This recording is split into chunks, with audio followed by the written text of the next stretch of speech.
starts with the name of Allah that is most merciful and beneficial. Assalamu alaikum dear students, how are you?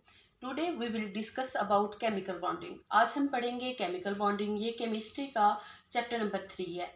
ठीक है, इसका introduction हम आज discuss कर रहे हैं केमिकल बॉन्डिंग का.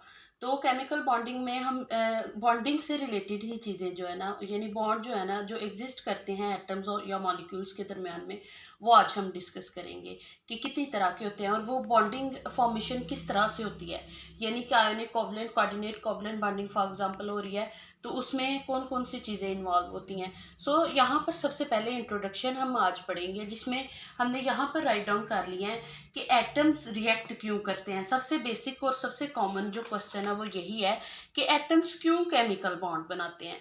जो इस क्वेश्चन का आंसर क्या है, ये हम बारी बारी जो है ना वो आपको डिस्कस करते जाएंगे, बताते जाएंगे कि why atoms react with each other. ये स्टेप बाय स्टेप आपको एक्सप्लेन करेंगे. नेक्स्ट हमने यहाँ पर राइट डाउन किया हुआ है कि why noble gases are not reactive.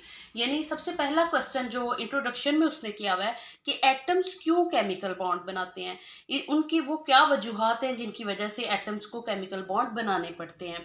उसके बाद उसने पूछा हुआ है कि नोबल गैसेस को हम नॉन रिएक्टिव गैसेस बोलते हैं, यानी इनर्ट गैसेस बोलते हैं. यानी नोबल गैसेस रिएक्ट नहीं करती, तो वो उनके रिएक्ट ना करने की क्या वजूहात है. हालांकि बाकी एटम जो है ना वो तो रिएक्टिव होते हैं. सो नोबल गैसेस को हमने आपको पहले भी डिस्कस किया था कि नोबल गैसेस क्या है. जो पीरियोडिक टेबल है उसमें सबसे लास्ट पर ग्रुप नंबर 18 में ये जो मेंबर है, ये पूरी फैमिली एग्जिस्ट करती है. यानी नोबल गैसेज में हम बात करते हैं helium, neon, argon, krypton, xenon, radon.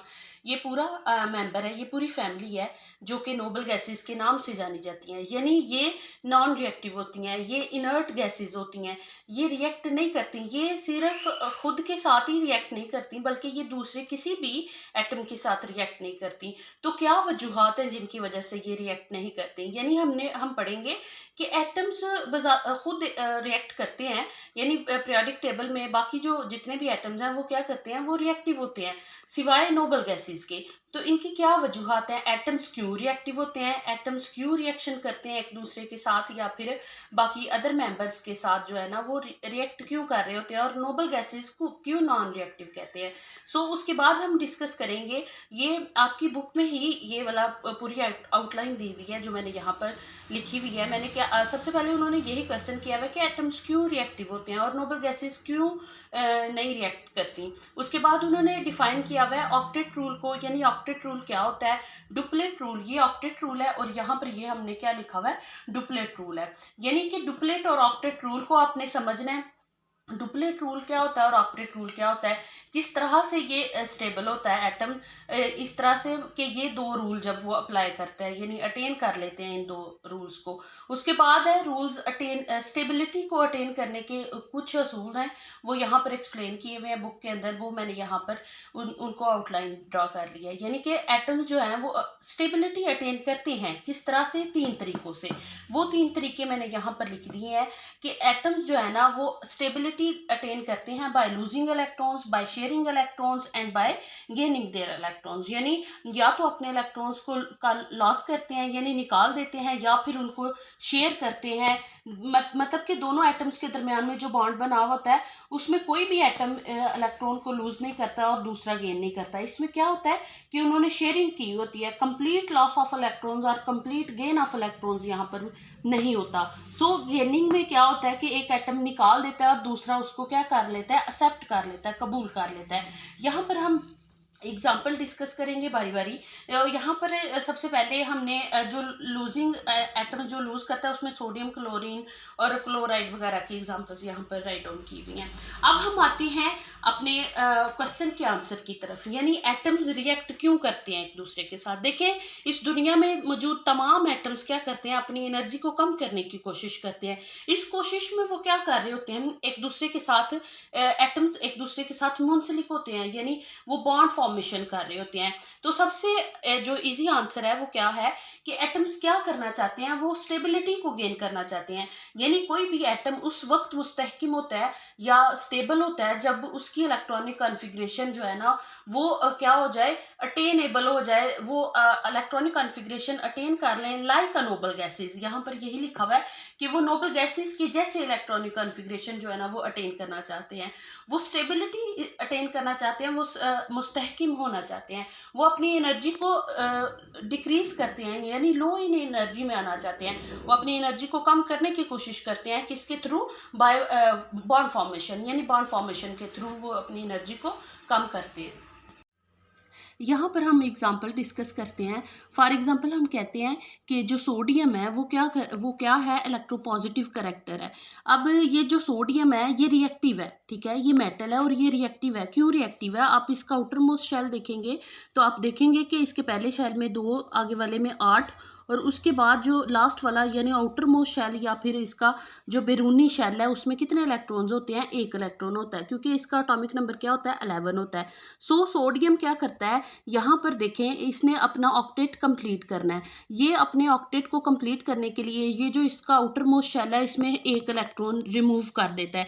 अच्छा, गेन क्यों नहीं किया, रिमूव क्यों किया? एक तो बात ये कि ये इलेक्ट्रोपॉजिटिव करेक्टर रखता है, यानी कि ये पॉजिटिव, ये लॉस ऑफ इलेक्ट्रॉन्स इजीली करता है। क्यों? क्योंकि इसकी जो आयनाइजेशन एनर्जी है यानी कि इसको निकालने के लिए, इसमें से जो इलेक्ट्रॉन को निकालने के लिए एनर्जी है वो कम रिक्वायर्ड होती है, वो ऑलमोस्ट 496 किलो जूल पर मोल, यानी हम एनर्जी को किलो जूल पर मोल के हिसाब से लिखते हैं। ये यूनिट है इसका, किलो जूल पर मोल।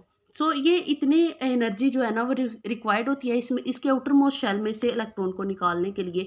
यानी ये अपने आउटर मोस्ट शेल को जब निकाल देगा ना इलेक्ट्रॉन को, तो जब ये इलेक्ट्रॉन बाहर निकल जाएगा तो ये आउटर मोस्ट शेल अब इसका स्टेबल हो गया, यानी इसने 8 इलेक्ट्रॉन्स हासिल कर लिए। अब ये क्या हो गया, अब ये स्टेबल हो गया और इसने इलेक्ट्रॉनिक कॉन्फ़िगरेशन अटेन कर ली लाइक हीलियम नियॉन। यानी हीलियम का तो एटॉमिक नंबर 2 होता है ना, तो नियॉन का कितना होता है? 10 होता है। तो इसकी इलेक्ट्रॉनिक कॉन्फ़िगरेशन सोडियम की किसकी इक्वल आ गई? ये नियॉन के। नियॉन क्या है? ये नोबल गैस का दूसरा मेंबर है और ये भी स्टेबल है, और सोडियम भी बाय लूज देयर 1 इलेक्ट्रॉन, यानी उसने जब अपना इलेक्ट्रॉन लूज कर दिया सोडियम ने, तो वो भी स्टेबल हो गया लाइक अ नोबल गैसेस। तो आई थिंक सो आपको समझ आ गई होगी कि एटम्स रिएक्ट क्यों करते हैं। एटम्स रिएक्ट इसलिए करते हैं कि उन्होंने स्टेबल होना होता है, उन्होंने अपने ऑक्टेट या डुप्लेट को कंप्लीट करना होता है। जैसे यहाँ पर सोडियम ने अपने ऑक्टेट को कंप्लीट किया।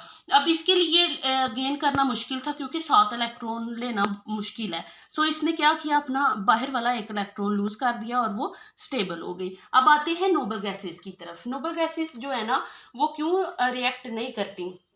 नोबल गैसेस इसलिए रिएक्ट नहीं करती कि सबसे पहली बात तो ये कि ये स्टेबल होती हैं, इनका आउटर मोस्ट शेल जो है ना वो कंप्लीट होता है, वो मतलब कि हमने अभी बात की। फॉर एग्जांपल मैं बात करती हूँ किसकी, हीलियम की। जब हम हीलियम की बात करते हैं तो इसका पहला शेल ही इसका आउटर मोस्ट शेल होता है, क्योंकि इसका एटॉमिक नंबर 2 होता है। इसका कई शेल में 2 इलेक्ट्रॉन्स होते हैं। तो आप देखिएगा इसका क्या कंप्लीट हो गया, डुप्लेट, यानी आउटर मोस्ट शेल में जो 2 इलेक्ट्रॉन्स पूरे करने थे वो उसने कंप्लीट कर लिए हैं, यानी 2 इलेक्ट्रॉन्स इसके पूरे हैं। तो इसने अपना डुप्लेट कंप्लीट किया हुआ है। इसको कोई भी ज़रूरत नहीं है कि ये किसी के साथ रिएक्ट करे या फिर कोई बॉन्ड फॉर्मेशन करे। तो पहली बात तो ये स्टेबल है। दूसरी बात ये कि इसका आउटर मोस्ट शेल जो है वो कंप्लीट है। ये इसीलिए किसी भी दूसरे एटम के साथ, इवन एक दूसरे के साथ भी रिएक्ट नहीं करते, यानी मैं अपने फैमिली के साथ किसी दूसरे एटम के साथ भी रिएक्ट नहीं करते। सो अब हम आते हैं अपने पॉइंट 3 पे, यानी हमने डिफाइन करनी है, किसको डिफाइन करना है? ऑक्टेट रूल को। ऑक्टेट रूल क्या है? जैसे अभी हमने यहाँ पर बात की कि सोडियम ने जैसे अपने आउटर मोस्ट शेल में 8 इलेक्ट्रॉन्स को कंप्लीट किया, 8 इलेक्ट्रॉन्स कंप्लीट किए, तो इसी को attaining 8 electrons in their outermost shell और वैलेंस शेल, उसको हम क्या बोलते हैं? ऑक्टेट बोलते हैं। यहाँ पर सोडियम की एग्जांपल बेस्ट रहेगी। उसके बाद है डुप्लेट रूल। डुप्लेट रूल में क्या करना होता है? आउटर मोस्ट शेल में अपने कितने इलेक्ट्रॉन्स पूरे करने होते हैं? 2 इलेक्ट्रॉन। जैसे हम यहाँ पर किसकी एग्जांपल डिस्कस कर लेते हैं? हाइड्रोजन की। हाइड्रोजन के लिए इजी है कि वो या तो इलेक्ट्रॉन गेन कर ले या फिर लूज कर दे, क्योंकि उसके पास 1 इलेक्ट्रॉन होता है उसके शेल में। तो ये क्या करता है कि ये अपने इलेक्ट्रॉन्स को गेन भी कर सकता है और लूज भी कर सकता है, ये कंडीशंस पे डिपेंड कर रहा होता है। So electron outermost shell में 2 इलेक्ट्रॉन्स क्या करना, उनको गेन करना, अपने आउटर मोस्ट शेल को अटेन करना, स्टेबिलिटी की तरफ लेके जाना, इसको हम क्या बोलते हैं, डुप्लेट रूल कहते हैं। जब ये 2 इलेक्ट्रॉन्स, एक इलेक्ट्रॉन्स गेन कर लेता है तो इसके आउटर मोस्ट शेल में क्या आ जाता है, 2 इलेक्ट्रॉन्स आ जाते हैं और इसकी इलेक्ट्रॉनिक कॉन्फ़िगरेशन फिर किसके जैसी हो जाती है, हीलियम के, हाइड्रोजन एंड हीलियम। यानी कि इसने अटेन कर लिया अपनी इलेक्ट्रॉनिक कॉन्फ़िगरेशन लाइक अ नोबल गैस। हीलियम का एटॉमिक नंबर 2 होता है और हाइड्रोजन का 1 होता है। ये फिर स्टेबल हो गया, इसके आउटर मोस्ट शेल में भी 2 इलेक्ट्रॉन्स होते हैं और हाइड्रोजन ने 1 इलेक्ट्रॉन जब गेन किया तो इसके आउटर मोस्ट शेल में भी कितने इलेक्ट्रॉन्स हो गए, 2 इलेक्ट्रॉन्स हो गए। सो हाइड्रोजन को रिएक्ट करना पड़ा, क्यों, क्योंकि इसका आउटर मोस्ट शेल इनकम्प्लीट था। और हीलियम रिएक्ट नहीं करती, क्यों, क्योंकि इसका आउटर मोस्ट शेल स्टेबल है। सो ये ईजी है, ये आराम कर रही है, मतलब कि ये रिएक्ट नहीं करेगी और यहाँ पर ये रिएक्ट कर रहा है। अब आते हैं रूल्स की तरफ। रूल हमने डिस्कस कर लिए, यहाँ पर मैंने एग्जांपल्स लिखी हुई हैं। जैसे सोडियम अपने इलेक्ट्रॉन्स को लूज करता है, जब एक इलेक्ट्रॉन को लूज करता है तो इसके ऊपर पॉजिटिव चार्ज अपीयर होता है। इसी तरह से क्लोरीन जब एक इलेक्ट्रॉन को गेन करता है तो इसके ऊपर नेगेटिव चार्ज अपीयर होता है। यानी कि ये इलेक्ट्रोपॉजिटिव करैक्टर रखता है और ये इलेक्ट्रोनेगेटिव करैक्टर रखता है। जो सोडियम है ये मेटल है और क्लोरीन क्या है, ये नॉन मेटल है। सो इनके दरमियान, मेटल और नॉन मेटल के दरमियान में जो बॉन्ड बनता है ना, वो आयोनिक बॉन्ड होता है। यहाँ पर जो शेयरिंग ऑफ इलेक्ट्रॉन्स हो रही होती है वो कोवलेंट बॉन्ड में होती है। तो यहाँ पर क्लोरीन दूसरे क्लोरीन के साथ शेयरिंग कर रहा है। अब देखिए यहाँ पर शेयरिंग कैसे हो रही है, यानी इनके जो इलेक्ट्रोनेगेटिविटी करैक्टर है, जो इनका इलेक्ट्रोनेगेटिव वैल्यू है वो सेम है। इस वजह से ये ना तो ये इसका इलेक्ट्रॉन छीन सकता है ना ही ये, और फिर ये दोनों क्या करते हैं, ये दोनों इस बॉन्ड के थ्रू, यानी शेयरिंग ऑफ बॉन्ड के थ्रू, ये अपने अपने आउटर मोस्ट इलेक्ट्रॉन को, यानी जो बाहर वाला इलेक्ट्रॉन है, देखिए इसके आउटर मोस्ट शेल में 7 इलेक्ट्रॉन्स होते हैं। यहाँ पर हमने इसके ये स्ट्रक्चर ड्रा करके आपको बताई हुई है।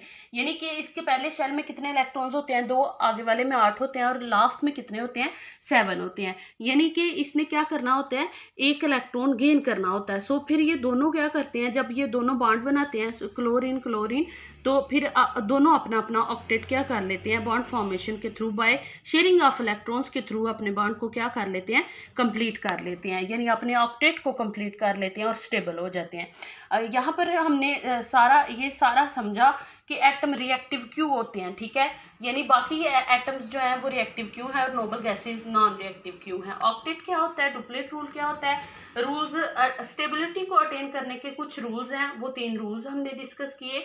अब हम बात करते हैं पीरियोडिक टेबल की।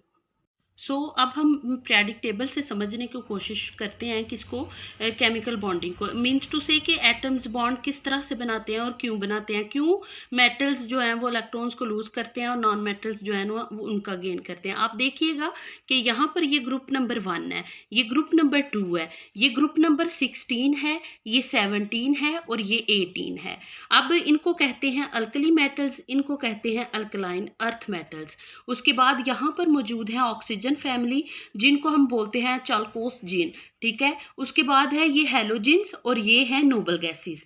अब ये जो अल्कली मेटल्स हैं ये क्या करती हैं, ये अपने इलेक्ट्रॉन आउटर मोस्ट शेल में, ये देखिएगा सभी जो हैं वो एक इलेक्ट्रॉन रखती हैं और ये सभी क्या रखती हैं, 2 इलेक्ट्रॉन रखती हैं। तो इनके लिए ये मेटल्स हैं, इलेक्ट्रोपॉजिटिव करैक्टर हैं, इसलिए इनके आउटर मोस्ट शेल में से इलेक्ट्रॉन निकालना ईजी रहता है। सो ये क्या करती हैं कि अपने आउटर मोस्ट शेल में से इलेक्ट्रॉन लूज कर देती हैं इजीली। जब ये लूज कर देती हैं ये पॉजिटिव करैक्टर में अपीयर होती हैं और यहाँ से ये जो हैलोजेंस हैं ये अपने इलेक्ट्रॉन्स आउटर मोस्ट शेल में, इन्होंने ये फॉर एग्जांपल हम इनकी बात करते हैं तो इनके आउटर मोस्ट शेल में, हैलोजेंस के आउटर मोस्ट शेल में 7 इलेक्ट्रॉन्स होते हैं और ऑक्सीजन फैमिली के जो आउटर मोस्ट शेल है उसमें 6 इलेक्ट्रॉन्स होते हैं। यानी इन्होंने 1 और इन्होंने 2 इलेक्ट्रॉन्स गेन करके अपने ऑक्टेट को कंप्लीट करना होता है। सो यहाँ पर ये क्या करती हैं, ये गेन कर लेती हैं इलेक्ट्रॉन्स का और ये इलेक्ट्रॉन्स को लूज कर देती हैं। और यहाँ पर ये नोबल गैसेस जो हैं ये गेन या लॉस नहीं करती, क्यों, क्योंकि ये स्टेबल है, इनके आउटर मोस्ट शेल में किसी भी तरह इलेक्ट्रॉन्स की कमी या ज्यादती नहीं है, इसलिए ये क्या नहीं करती, लॉस या गेन नहीं करती। अब यहाँ पर क्या होता है कि जो हीलियम है, फॉर एग्जांपल हम बात करते हैं ये NaCl की, Na में क्या है, सोडियम, और Cl क्या है, क्लोरीन। यानी सोडियम का एटॉमिक नंबर 11 और इसका 17, ये दोनों आपस में बॉन्ड फॉर्मेशन कर लेंगे। इसी तरह से फॉर एग्जांपल मैं बात करती हूँ मैग्नीशियम ऑक्साइड की, ठीक है। यहाँ पर अल्कलाइन अर्थ मेटल्स ये ऑक्सीजन के साथ रिएक्ट करते हैं, ये कंबशन एनालिसिस होते हैं, तो इनके थ्रू ये बॉन्ड फॉर्मेशन करके खुद भी स्टेबल हो जाती हैं और ऑक्सीजन को भी स्टेबल कर देती हैं, क्यों, ये +2 और ये -2 की फॉर्म में अपीयर हो जाती हैं। सो इस तरह से एटम्स क्या करते हैं, बॉन्ड फॉर्मेशन के थ्रू एक दूसरे को स्टेबल कर देते हैं।